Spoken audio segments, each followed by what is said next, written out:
First contact and dismissal. The massive command center of the stellar assembly hummed with activity as officials from 17 different species monitored screens displaying the unknown vessels that had entered their territory. High Commander Vextrol, a towering figure with iridescent scales and 6 eyes arranged in a perfect hexagon, studied the holographic display with growing amusement. "Magnify Sector 7, he ordered, his voice reverberating through the chamber. The hologram shifted, revealing a formation of small ships moving steadily through the assembly's outer territory. They appeared tiny and fragile compared to the massive warships that comprised the assembly's defense fleet. "Are these truly spacecraft?" asked Sub-Commander Zerilia, her tentacles rippling with barely contained laughter. "They look like primitive escape pods." The gathered officials, representatives of the most powerful species in this sector of the galaxy, shared knowing looks. For 3 millennia, the stellar assembly had ruled unchallenged, their technology far surpassing any newly spacefaring race they encountered. Scans indicate basic propulsion systems, rudimentary shielding, and simplistic weapons arrays, reported Science Officer Cluith, his compound eyes reflecting the light of numerous displays. They appear to be made primarily of metal alloys. How quaint. More laughter rippled through the command center. Using solid materials for spacecraft construction was considered hopelessly outdated. The assembly had moved to energy matrix hulls centuries ago. "Where do they originate?" Vextrol inquired, more out of procedure than interest. "A small blue planet in system J3301. The inhabitants call it Earth. They refer to themselves as humans." In the corner of the command center, Junior Tactical Analyst Muriel watched the screens with more curiosity than the others. Unlike her colleagues, she didn't immediately dismiss the newcomers. Something about their formation seemed deliberately precise, almost elegant in its efficiency. "Has anyone noticed their flight pattern?" she asked quietly, but her voice was lost in the continuing mockery of the human vessels. High Commander Vextrol raised a scaled hand for silence. "Send the standard greeting to these humans. Inform them that they have entered assembly space and must submit to inspection and classification. Use simple language. I doubt their translation systems are sophisticated." Aboard the UES Defiant, Captain Alina Reyes felt the familiar flutter of excitement and apprehension that had accompanied her through 20 years of space exploration. Humanity had ventured beyond their solar system only 30 years ago, but their progress had been remarkable. What had begun as small expeditions to neighboring stars had evolved into an impressive exploratory fleet. "Status report," she requested, her dark eyes fixed on the main view screen showing the vast starscape ahead. "All systems nominal, Captain," replied Commander Jackson, her first officer. "The fleet is maintaining optimal formation. Long-range sensors are detecting significant energy signatures ahead. Definitely artificial." Helena nodded, her short silver-streaked hair catching the light from the bridge displays. This mission represented humanity's first venture into this sector of space. Intelligence probes had detected signs of advanced civilizations, and after careful preparation, Earth's United Space Command had authorized first contact. "Communication Officer Chen, are the first contact protocols ready?" Lieutenant Chen nodded, her fingers dancing across her console. "Universal greeting package prepared in 387 formats, Captain. Translation matrices are primed and ready." "Very good." Alina stood, straightening her midnight blue uniform. "This is what we've trained for, people. Remember, observe, engage, but protect. We represent all of humanity today." The bridge crew nodded soberly. Despite their excitement, they understood the gravity of their mission. First contact could define humanity's relationship with alien civilizations for generations to come. "Captain," interrupted Tactical Officer Diaz, his voice suddenly tense. "Sensors are detecting multiple large vessels moving toward our position. They're massive." He looked up, eyes wide. Each one is roughly the size of Luna City. Alina felt her heart rate increase, but kept her expression neutral. "Maintain course. Let's not appear nervous or aggressive. Incoming transmission, announced Chen, her hands moving rapidly. Running it through the translation matrix now. Text appeared on the main screen. AT&T Lion primitive vessels. UAVENTEREDs TLRSMB Lottie protected space. Halt your AP and PREPARE for inspection and CLA Sci-Fi Cajun. Resistancy will result in MMED8 vessel disintegration. A brief silence fell over the bridge. Well, Elena finally said with a wry smile, not exactly rolling out the welcome mat, are they? Captain, Chen reported, I'm detecting communication signals between their vessels. Our AI is breaking their encryption. It seems they're discussing us. She paused, listening to her earpiece. They're laughing about the size of our ships. They're calling us primitive. Elena's expression hardened slightly. Throughout human history, underestimation had often proven advantageous. Let's respond politely. Send our standard greeting package. Emphasize our peaceful intentions, but make it clear we expect diplomatic respect. As the human fleet continued its approach, the massive ships of the Stellar Assembly moved into an intimidating formation. Their size was truly staggering. Each vessel easily 20 times larger than Earth's largest spacecraft. In the Assembly Command Center, Vextrol received the humans' response with mild surprise. Their translation technology is better than expected, he noted as he read their message. Still, they are clearly outmatched.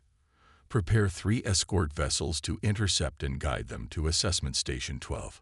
They will need to be properly categorized before we decide their fate. Junior Analyst Muriel finally found her voice. High Commander, if I may. These vessels show unusual energy fluctuations. Their propulsion signatures don't match any known configuration in our database. Vextrol dismissed her concern with a casual wave. New species always have minor technological variations. Analyst. Nothing of consequence. But sir, enough. Proceed with intercept. 3 assembly warships broke formation, their sleek energy matrix hulls shimmering as they accelerated toward the human fleet. Each was equipped with technology that could neutralize most known weapon systems with minimal effort. Aboard the Defiant, alarms suddenly blared. 3 vessels approaching rapidly, reported Dias. Energy readings suggest weapons systems charging. Their approach vector will cut off our formation in 30 seconds. Elena's mind raced through options. All ships maintain current speed, but prepare for immediate dispersal pattern theta on my mark. No aggressive actions. I repeat, no aggressive actions. The assembly ships closed in, their massive forms dwarfing the human vessels. A second message appeared. Primitive fleet. Power down all systems and PREPARE for boarding. Resistance is futile, and will result in your destruction. Elena's jaw tightened. That's not very diplomatic. Captain, Dias said urgently, they're locking targeting systems on us. Elena made her decision. All ships, execute dispersal pattern theta, now. What happened next astounded the assembly observers. The human fleet, which had been moving in a standard formation, suddenly exploded into action. The vessels moved with extraordinary speed and precision, breaking into smaller groups that scattered in seemingly random patterns. In the Assembly Command Center, alarms blared as tracking systems struggled to maintain locks on the rapidly moving targets. Impossible, exclaimed the weapons officer. Their acceleration exceeds our predictive models by 300%. Vextrol leaned forward, his amusement vanishing. How can such primitive vessels move with that agility? The answer came moments later when the assembly escort vessels fired their first volleys. Powerful energy beams designed to disable the propulsion systems of the human ships.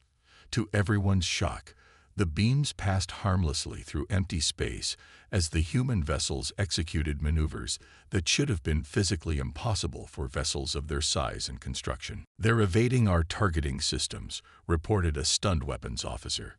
"Every shot." What the assembly commanders couldn't know was that humanity had developed inertial dampening technology that operated on principles entirely different from anything the assembly had encountered. These systems allowed human ships to execute maneuvers that would crush the occupants of any other vessel. "All ships, defensive pattern Omega," ordered Alina. "Deploy countermeasures but hold weapons." The human fleet released clouds of specialized nanites, microscopic devices that created quantum interference with the assembly's targeting systems.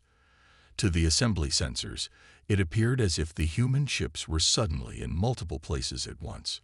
In the assembly command center, confusion reigned. "High Commander," Muriel spoke up again, louder this time. "These humans are employing technology we've never encountered. We should recess." "Silence," roared Vextrol, his scales darkening with anger. "Deploy the containment field. Trap these insects before they embarrass us further." The three assembly vessels moved into a triangular formation and activated their most powerful defensive technology, an energy field designed to immobilize any ship caught within it. The field expanded rapidly, encompassing the space where the human fleet maneuvered. For a moment, it seemed the assembly had prevailed. The field shimmered into existence, and several human ships visibly slowed as they encountered its effects. Then something unprecedented happened. Aboard the Defiant, Alina received urgent reports from her science team. "Captain, they're using some kind of subspace dampening field. It's affecting our propulsion, but..." The young officer's eyes widened. "Our quantum shields are actually absorbing the energy." Alina allowed herself a small smile. For years, Earth's scientists had developed defensive technology based on the principle of energy conversion rather than deflection. The assembly's containment field was inadvertently feeding power to the human ship systems. "All vessels, initiate Protocol Prometheus," she ordered calmly. Throughout the human fleet, specially designed emitters activated, channeling the absorbed energy back into concentrated beams aimed at specific points on the assembly vessel's hulls. These weren't weapons in the traditional sense. They were energy redistributors, designed to overload specific systems. In the assembly command center, horrified officials watched as their ship's primary sensor arrays suddenly went dark, followed by propulsion and weapons systems. "How is this possible?" demanded Vextrol, his voice now tinged with fear. "Their technology is inferior. Their ships are tiny." Junior Analyst Muriel finally stepped forward. "Size isn't everything, High Commander. I tried to tell you. Their energy signatures were unlike anything in our database. We shouldn't have dismissed them based on appearances." As the disabled assembly ships drifted helplessly, the human fleet reformed into a defensive position. "Transmit on all frequencies," Alina ordered. "Let them know we disabled their ships only in self-defense. We still desire peaceful communication." The message appeared on the Assembly Command Center's main screen. "Still ASMBI. We aim in peace, and still desire peace fuel relations. Your ships have not been damaged, merely disability. We await your responses when you are ready for respectful dialogue." For the first time in centuries, the command center of the mighty stellar assembly fell completely silent. The true power of humanity. The great council chamber of the stellar assembly buzzed with angry voices.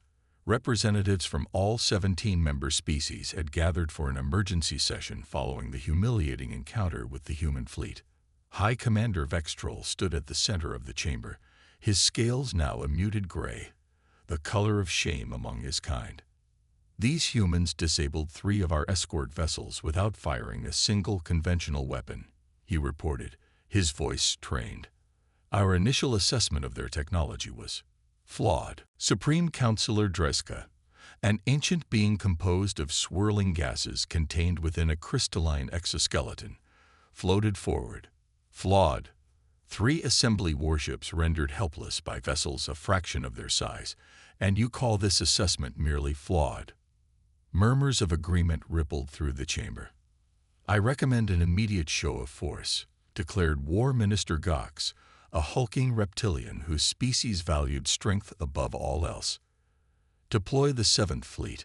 Obliterate these humans before they become a genuine threat. Junior Analyst Muriel, now promoted to Senior Tactical Advisor following her prescient warnings, stepped forward. With respect, War Minister, I believe that would be a catastrophic mistake. You dare, began Gox, but Supreme Counselor Dreska raised a crystalline appendage for silence. Speak, Advisor Muriel. The humans disabled our ships using our own energy against us, a technology we've never encountered before. They showed remarkable restraint by merely disabling rather than destroying our vessels. She activated a holographic display, showing the human fleet's movements during the encounter. Their maneuverability defies our understanding of physics, and perhaps most importantly, they still wish to communicate. In the silence that followed, Dreska's crystalline form shimmered thoughtfully. What do you propose? Learn before we fight. Muriel replied simply. I've analyzed their communication attempts. They truly seem to desire peaceful contact. Meanwhile, the human fleet had repositioned itself at a respectful distance from assembly territory. Aboard the UES Defiant, Captain Alina Reyes met with her senior staff to discuss their situation. Their ships are incredible, Chief Engineer Kamul Rahman reported, his dark eyes bright with scientific curiosity. The energy readings we captured suggest hull technology, unlike anything we theorized. They're not using conventional materials at all. Their ships appear to be constructed from stabilized energy matrices, which makes our ability to disrupt their systems all the more impressive, noted Commander Jackson. The question is, what happens next? They outgun us 1,000 to 1 if they bring their full fleet to bear. Elena studied the tactical display, showing the massive assembly fleet regrouping several light minutes away. They're expecting us to either retreat or prepare for battle. Conventional responses. Let's surprise them again. She turned to Communications Officer Chen. Prepare a new message. Include comprehensive data about Earth, human history, and our scientific achievements. Add cultural information, art, music, literature, and request direct communication with their leaders. Chen looked surprised. Everything, Captain. Our full historical and cultural database. Everything, Elena confirmed. Complete transparency. Let's show them who we really are. As the message was transmitted, the assembly leadership watched in growing astonishment as terabytes of human data flooded their systems. This is unprecedented, whispered Science Minister Thule as he sorted through the information. They're sharing everything, their entire history, scientific principles, cultural achievements, even their conflicts and failures. A trick, growled War Minister Gox. No species would willingly expose their weaknesses. Or perhaps, countered Muriel, this is the source of their true strength. As the assembly analysts processed the human data, patterns began to emerge that shocked the ancient coalition. Unlike the member species of the assembly, who had each evolved relatively steadily along predictable technological paths, human advancement had been chaotic, explosive, and wildly innovative. Where assembly species had taken millennia to develop space travel, humans had gone from primitive flight to interstellar exploration in less than 3 centuries.